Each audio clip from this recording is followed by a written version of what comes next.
I can't even imagine what that feeling must have been like when revenue was just exploding and you guys are sitting there being like, this is working beyond our wildest measures. But you see a lot of people start to make money for the first time and it really does change them. Sure.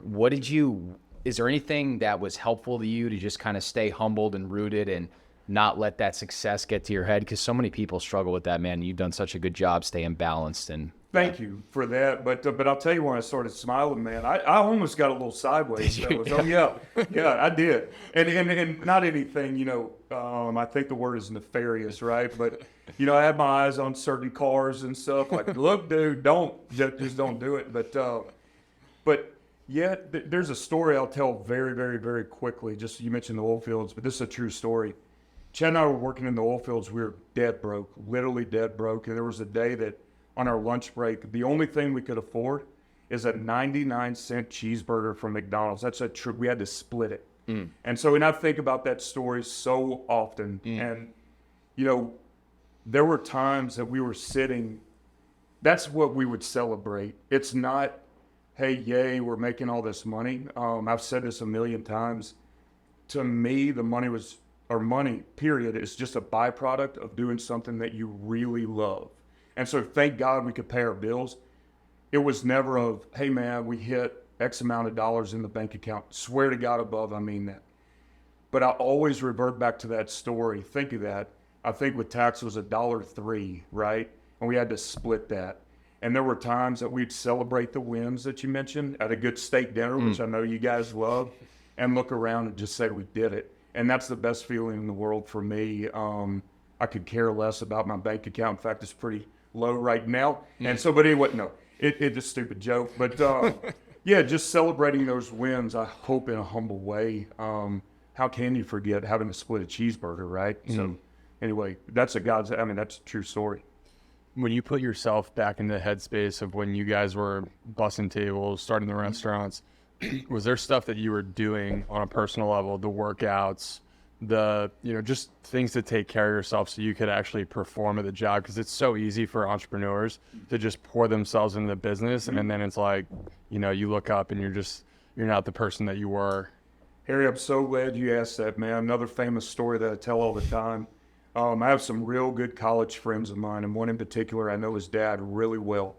And his dad is like all of you guys. I mean, he just gets after it, no matter what he's embroiled into business. But I mean, this guy's a physical specimen. So I always tried to emulate what he did. Anyway, we were knee deep in our first bar, Chugging Monkey, right? And no, I was not working out. I'm telling you, 17, 18-hour days. We were painting the venue. We were in there. Anyway, I hadn't seen him for about a year and a half, and he came in to have dinner. When I opened my door, he came to pick me up. When I opened my door, his first words were, "You're emaciated." I remember that, and I think about that because no, I didn't have time. I didn't allow myself time to do that. We poured ourselves into that. And that's another reason I take fitness so seriously right now, because I can only imagine if I was what I consider to be my best self, how I would handle the inevitable issues that come up when you're starting a business and failing miserably, But at the time, yeah, I'm telling you, you're emaciated. So no, I did not find the balance. And that's why I try so hard to look to all these guys out there that find balance. Best example, Nick Bear. And trust me, I want that dude, what he has done, and he's seemingly good guy, seemingly good father, seemingly good husband, but in business and still trains like he does and all of that. He gets it done. And so I don't know how they do it. I don't know how they do it. And I'm trying to learn. And towards the end, yeah, I forced myself. It was almost like a meeting. Okay, from 11 to 1, my meeting in the gym. Yeah. And but there were times, no, man. I mean, I just couldn't keep up. Do you think that you guys would have had the type of success that you would have? Like, there's a trade-off there too, where you're pouring into the business and it's actually working. We know. Us, no. I mean, I just mentioned people like Nick. It can be done, and it shocks me. I look for that. And we'll look at again. I keep turning it back to you guys, but you were in the gym this morning at 6 a.m. You were doing your steps daily. you guys get it done too, right? But for us, no, I do not. I think our formula, for whatever reason, put your blinders on and work, period. Personal relationships suffered, family relationships suffered, no free time at all. Obviously, I just acknowledged my mental and physical health suffered, but it worked for us, but that's all we knew. You know, like I said, oil fields, you go to work, and so balance. Yeah. Ask the foreman in the oil fields for balance, and you'll get a boot up your butt. So I'm telling.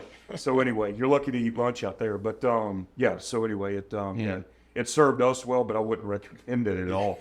You know. Yeah, and it makes sense because if you're, Nick's a good example of, he has a supplement company, so he becomes that proof of work. He's going to sell more supplements by being in great shape. Yeah. It's very counterintuitive with the bar business. It sounds like where you guys came from, you just had to eat shit to get to where you were, and then eventually you were able to make up for lost time. Yes, sir. Absolutely. But that's life, right? That's life. And those hard times, they build character. I wouldn't trade anything. Not a single day in my life would I change. I genuinely mean that. And I've had some dark days, but I wouldn't trade a single day of my life for anything in this world, because I pull from different experiences, both good and bad. That's got to be an amazing feeling. It is. It is. It gives me confidence that I did it right. And you may disagree with that. To me, I'm very confident I did it right, because I would do it all over again the same exact way, day to day, same exact way.